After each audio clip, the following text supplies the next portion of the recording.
What's going on, guys, and welcome back to another video. So today I want to discuss two topics briefly. Firstly, what stocks I'm buying today once market open, and second of all, I want to briefly discuss the new additions of ARK Invest ETFs onto Trading212.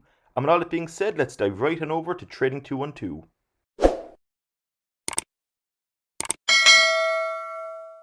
So it's been a fairly flat enough week in the market in terms of profit and losses. We can see at the moment we're up €1,245 or 17%. We have €8,500 invested, and we have another 100 in free funds that we're going to invest today. So just a summary of some other trades we did earlier in the week. We put €50 into iShares Global Clean Energy ETF. We had €25.92 into HighTide, 25 into Tesla. Then we had some dividend payments that got reinvested into P&G, Coca-Cola and PepsiCo. And also we can see up here as well that the Vanguard S&P 500 and FTSE 100 also auto-invested further their dividends. So again, I'll be keeping it quite simple today in terms of the three stocks/ETFs I'm investing in. Again, there's no point rambling on, we'll kind of go straight into them, and the main purpose is the dollar cost average. So effectively I have 31 stocks/ETFs overall in my portfolio, and currently 28 of the 31 are in the green. So we're going to dollar cost average into the three that are in the red, effectively long term giving me a cheaper overall cost and a larger profit. So the first of these stocks is Tesla. We currently only have 0.68 of a share, so I do want to get that up to 1 share as quick as I can. Again, once it's in the red, I will continue to feed funds in here. We currently have €385 invested and are down 3.87%. We can see here at the moment they are trading at $671, and my average price is about $750 at the moment. So we do want to get this dotted line down as low as we can, and the best way to do that, and probably the only way you can do that, is to buy at a cheaper price. Sorry, I should have said my average price is $707, not $750. We can also see here our gain loss is minus 5% or €20. However, FX impacts have been working in our favour for once and actually have given us a 1.3% in the green, effectively overall giving us a net P&L of minus 3.87%. So today I'm going to invest a further €50. Firstly, to get an average cheaper cost, and second of all, to get me closer to that 1 full share. So I have that buy order in now once the market's open at 2:30 GMT. Now Tesla is one of those stocks where long term I think they're going to do very well, but short term they will be choppy in my opinion. We can even see here from the 1 year chart, and even if we went to the max chart, it literally is a continual upwards direction and then it's starting to come down. So you kind of do want to see a more of a kind of up and down style pattern, as that's more realistic. So at the moment I am bullish on Tesla once they're in the red in my opinion, but even if they did drop say 5 to 10%, I'm not going to be lumping loads in.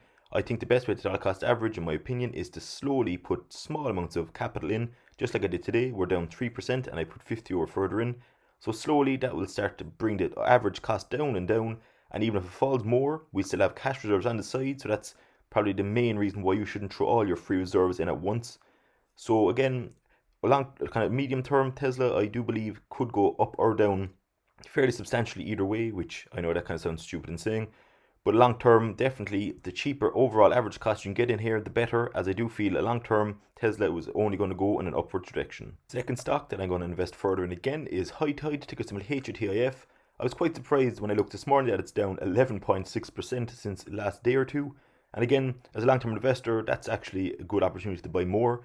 If you look at the 1 week chart, it doesn't look too good to be honest, but again, as a penny stock you have to realize these are volatile. This could have easily went up the opposite direction, up 11%, but again you need to look longer term. So just as an example, if you look at the 1 week chart here, it looks, for bad reading, it's literally a straight down angle. So again, that's what the 1 week chart looks like at the moment. However, when you go to the 1 year chart, it actually doesn't look too bad. Again, you need to look long term, and you shouldn't really look at the daily or weekly charts if you are a long term investor. So the longer term charts suggest that it's still miles above where it began. It's currently trading at about 58 cents a share at the moment, and that high is about 80 or so cents a share, and my average cost currently is about 64 or 63 cents a share. And one of the main reasons why I found this 11% drop so kind of surprising, I suppose, is because they're actually doing quite well in my opinion. Now, one reason I can think of is that as a lot of the kind of bigger investors, especially for penny stocks, they can be a lot more volatile obviously, but there's a lot of kind of pump and dump schemes where they sell off a lot of shares, effectively dropping the overall price, and then buy back in at a cheaper price. And they kind of do that, they buy and sell, even though if it's right or wrong, they're still making money I suppose. But for the kind of small investors like you and I, this is a great opportunity to buy at a cheaper price. We can even see here, for example, HighTide only a few days ago opened another store in Toronto, and again I have a lot of detailed videos in the description below of all of the great fundamental factors that I think as a long-term investor are imperative and have a very good chance of doing well in this company. So that's the reason why I'm going to continue to buy regardless. And again, if it's down 11%, that means I'm going to really be able to drop my overall average cost, effectively long term, hopefully making a bigger profit. So at the moment we have about 212 stocks in HighTide, and by putting a further €25 in here, once the market's open, again, it's kind of pending once the OTC market opens later on, we'll probably be pushing close to the 300 share mark. So long term or even short term, I'm very interested to see how this stock pans out. And the third stock slash ETF today, again, is the iShares Global Clean Energy ETF. And the last few videos probably have been repetitive in terms of what stocks I'm buying. However, the main reason, again, it's not supposed to be exciting, I suppose, but the main reason is that you're supposed to take advantage of what's ever in front of you. So the three of these stocks are in the red. So these are predominantly the ones that I'm focusing on at the moment. For example, there's no point in me putting further capital into the likes of Chevron. That's up about 70% at the moment, because that's going to drop or really increase my overall cost, should I say, in that stock. So I'm going to keep it simple for the moment, and hopefully long term I'll have other opportunities as well, but for the moment these three are on my radar. So the iShares Global Clean Energy is down 7.5% at the moment. We have 28 shares and down about €26. If you look again, just like earlier, if you looked at the 1 week chart on HighTide, it looks fairly bad, but when you go to the 1 year chart on the iShares ETF, it doesn't look too bad at all. Like, it's actually doing quite well considering what has happened over the last few weeks. Firstly, in relation to the top holding Plug Power, the top holding of the 30 stocks having financial errors, which obviously will be drastic kind of consequences for that stock, effectively will drop down the ETF price as well. And also the kind of hype has died down a bit on clean energy at the moment, so that's kind of dropping the price a small bit as well. But again, as I said, I'm long term winning these clean energy stocks as well. They're a great counterbalance for the old school kind of Chevron and ExxonMobil stocks if you hold them as well.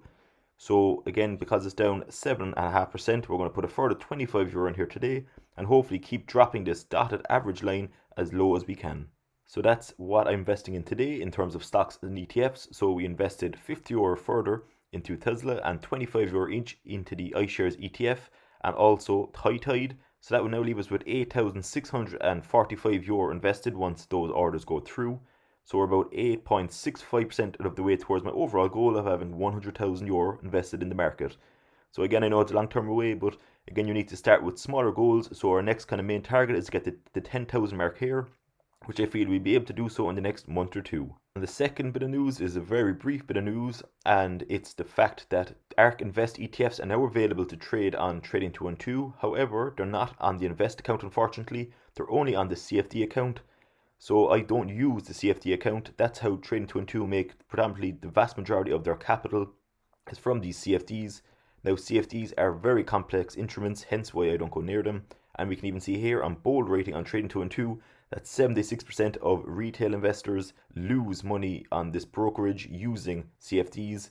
So even though you can invest onto the ARK Invest ETFs now on Trading212, you really do need to hit home that 76% of investors lose money on CFDs.